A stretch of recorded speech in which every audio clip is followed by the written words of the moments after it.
remain seated and keep all of those hands, arms, feet, and legs inside of the truck at all times. The first area we're entering is called the Little Aturi Forest, and a lot of the animals in the forest can be shy or just really good at camouflaging. So we are gonna have to keep our eyes peeled because they could be playing a little bit of some hide and seek with us.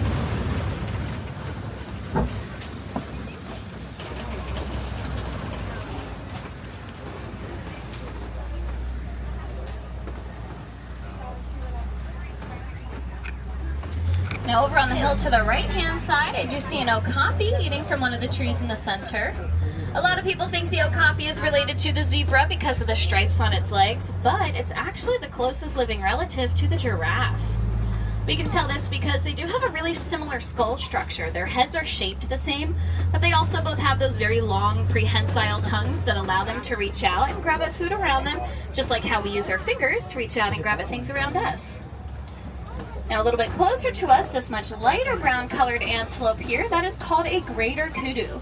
And I can tell you that she is a female because she does not have any horns on her head. Only male greater kudus have horns.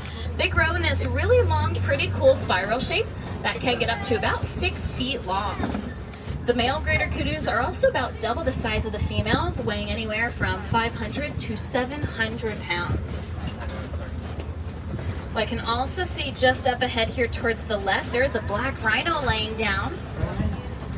The black rhino does have something in common with the okapi. It also has something prehensile, that's its upper lip.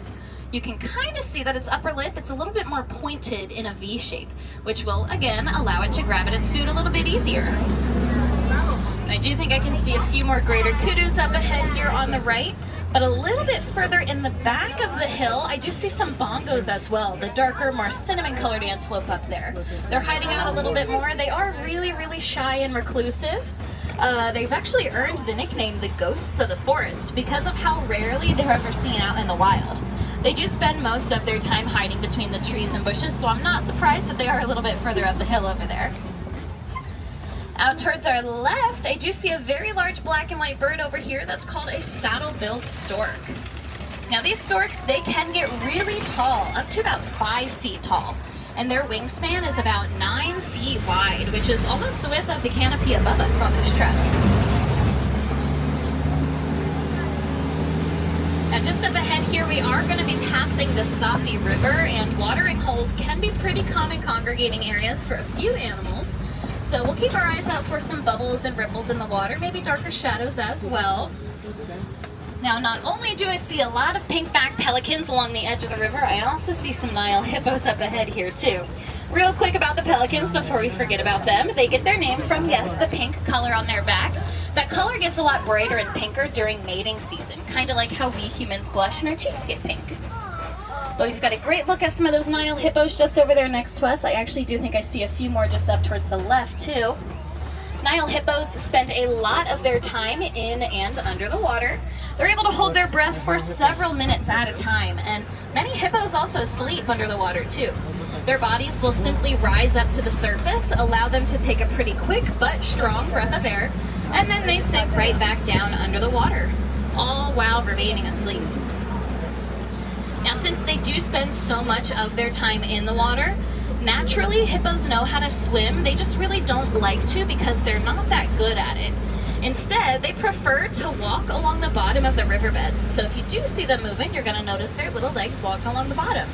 It actually looks like there's quite a few more back by the waterfall in the corner too. Oh, and just past the waterfalls, we found a few Nile crocodiles. Nile crocodiles are the largest crocodiles in Africa, second largest in the whole world. They average about 16 feet long and 500 pounds. They're also able to eat about half of their body weight in just one sitting. Now they're really, really strong and powerful animals, but they're also incredibly gentle animals too. They use those strong and powerful jaws to gently pick up their eggs and roll them around in their mouth. Sable antelope are the emblem of the Harambe Wildlife Reserve because in a fight or flight situation, they always choose fight, just like how we choose to fight for the animals here in the reserve too. Now you can also see those horns on their heads. They are very pointy at the ends, and they do curve directly towards their backs. It's one of their defense mechanisms. It helps to deter any predators from jumping on their backs and catching them off guard. And they're definitely also very useful to use in a fight as well, because if any predators do try to attack them, they simply throw their heads back so that their sharp horns pierce the predator that's attacking them. Now just up ahead here, looks like there's quite a few wildebeest. Most of them will be hanging around over on our right-hand side as we make this little turn. Wildebeest is the Dutch Afrikaans word for wild beast, and they're really large herd migrators, incredibly social animals, so it is a lot more common to see quite a few of them roaming around one area altogether. Now, of course, any of the herds of wildebeest we do see here on the reserve, they're going to be a little bit smaller than the herds you can see in the wild. In fact, once a year in Africa, wildebeest will take part in something called the Great Migration. That's about 1.5 million wildebeest migrating hundreds and hundreds of miles across Africa, sometimes even thousands of miles too.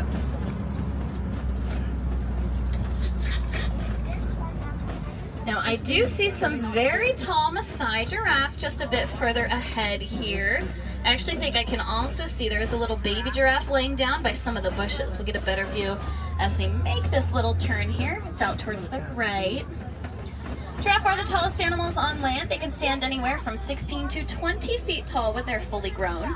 And they've got those very long prehensile tongues as well. I mentioned their tongues by their relative, the okapi.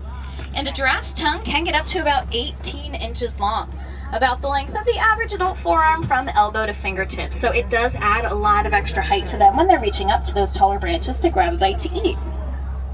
Now we can see the little one laying down over there. It does look very, very tiny compared to all of the adults in the area, but a baby giraffe is still very large.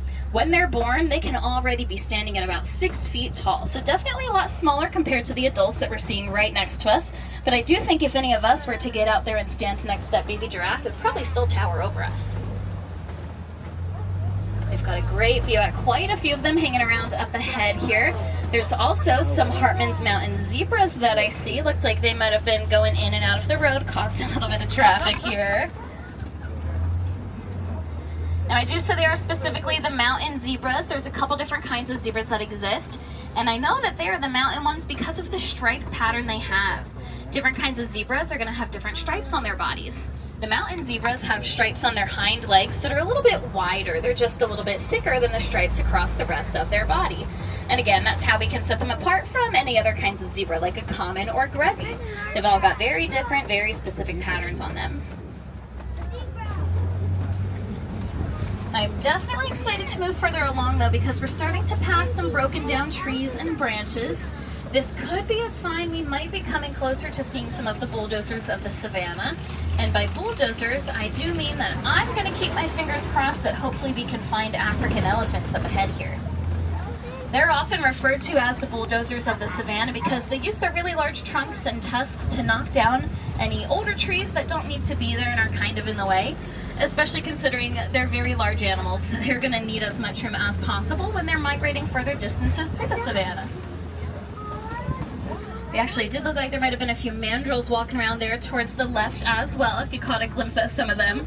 Mandrills are the largest monkeys. Adult females can weigh up to about 40 pounds, while adult males, they can weigh up to about 100 pounds. Now, I think I might have seen some elephants hiding out in the far, far back corner over here on the right-hand side. We can kind of see one just a bit further along. I'll go kind of slowly so we can all get a little bit of a glimpse at that one over there. The long trunks that elephants have are also considered prehensile, so again, just like how we use our fingers, they're using their trunks. Whether they want to grab at some food, maybe touch one another to communicate and get to know each other, or most importantly, drink water. Similar to how we use a straw, they're going to use their trunks to suck up a whole bunch of water and then dump it right inside their mouths. It does make reaching all of the lower lying food and water sources much easier on them since they are such large animals with mouths really high up off of the ground. Now you might have also noticed the elephant hiding out back there was flapping its ears a little bit. They're going to do this pretty often, not because they're trying to fly away, they're just trying to cool down their bodies. Each of those ears is really heavy. They've got a lot of weight to them, so when they flap them, they get a nice air current flowing. But they also have the help of a whole bunch of blood vessels inside of the ears releasing excess heat. And when all of that works together, they can lower their body temperature by about 15 degrees. It's a great cooling mechanism for them to have in those warmer environments, like the savanna or even out in the deserts too. What I also see over here on our right-hand side, there's a lot of elephant tusk marks in the red clay along the wall. Elephants use their tusks to scrape away at the clay, making it much easier for them to eat. They will eat red clay quite a bit too. There's a lot of good vitamins and minerals in it for the elephants. It's very healthy for them, and it definitely makes them feel pretty good when they're eating it. The tusks that elephants have, though, are made of ivory, and unfortunately that's a really big reason elephants are often poached. Because of this poaching, they're typically driven out of their habitats and driven a bit closer towards farmland, which can potentially be really dangerous for them. But with the help of Disney's Conservation Fund, researchers have discovered elephants are afraid of bees, so farmers will build beehives around their land, not only to protect their crops, but also to keep the elephants at a really safe distance and out of harm's way. So it's one of the many examples of humans and animals learning to live in harmony with one another without having to resort to the more harmful tactics like poaching. But let's make our way just down through the water up ahead here, see what else you might be able to find nearby.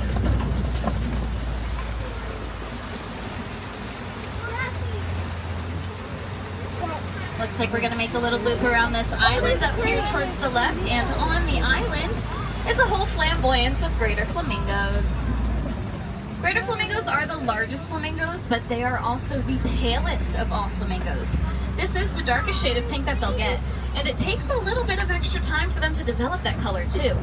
They're born a very light gray, and they get the pink from their diet. They eat a brine shrimp full of a protein called beta-carotene, and the more they eat this protein, the pinker the feathers will get over the first few years of their lives.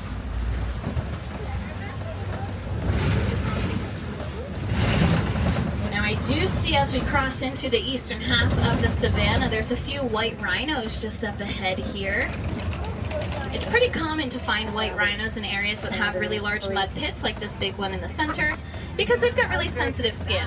You're going to see them roll around in the mud and cover their bodies in it so that it acts as not only a natural sunblock, also a little bit of a bug repellent. It kind of helps to keep the bugs off of their skin, especially from biting at their skin and maybe giving them any sort of parasites too. So definitely pretty common to find them hanging around these areas over here. Now they are also the most social of all rhinos, a lot more social than the black rhino in the forest. Black rhinos prefer their alone time, they're a lot more solitary, whereas these white rhinos up here, they do like the company of one another. So again, more common to find them in these little groups.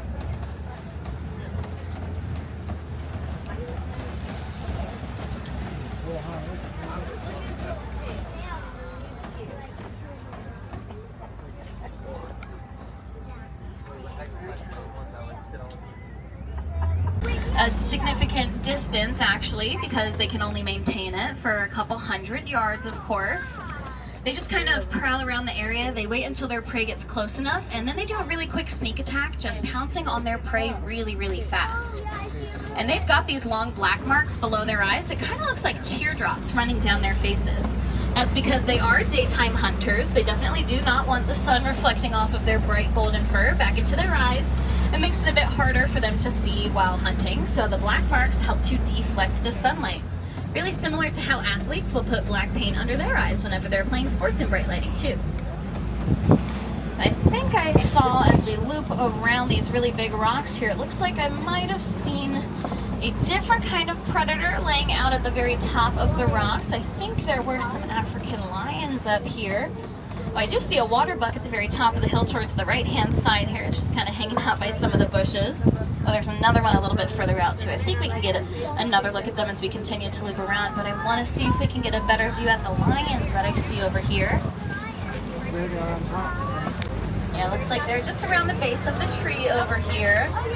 I think it looks like one of them is a female, one of them is a male. I think the one towards the tree on the left is the male there. I see a little bit of his mane. And only male lions have manes. They can range in a whole variety of colors, similar to how we all have different hair colors. Although his mane doesn't look that big, that tells us he's still a little bit younger. As male lions get older, their manes will get much more full and a bit darker in color too. I'm also not surprised that they're just sleeping around right now because they are nocturnal. They only do their hunting in the nighttime. It's also just the females, the lionesses, that do the hunting. But for basically the rest of the day, up to 20 hours of the day, they're gonna rest around or sleep since they really only do their activities during the night. We've got a little bit of a better angle at one of the water buck over here. I think I can see another one hiding out up that little hill there under some of the bushes. Judging by their name, yes, it is safe to assume that the water buck kind of prefer those areas that have a little bit of water in it. That's because not only is it important for them to stay hydrated, they also use the water as a defense. If any predators are chasing them down, water buck will run right into those bodies of water. A lot of predators, like the lions or the cheetahs, they will not follow their prey into any sort of water source. So it is a little bit of a different but effective way for them to defend themselves from those predators. But let's go ahead and finally make our way out of the savanna here, which does mean we're coming up close to the edge of the reserve as we pass the warden's post, making our way back towards the village. Before we leave, though, I'm hoping we can see a few of and butter to help sustain the village nearby. That way the villagers are just a little bit less reliant on the other natural wildlife in the area. And I do want to point out that yellow box in the center of the post too. It's one of those beehives that I mentioned a little bit further back when I was talking about the elephants. The beehive is kind of a win-win situation. Not only does it provide a little bit of protection for the village, it also provides honey for the village too. So again, a lot of that self-sustainability and much less reliance on the natural wildlife resources that we're trying really hard to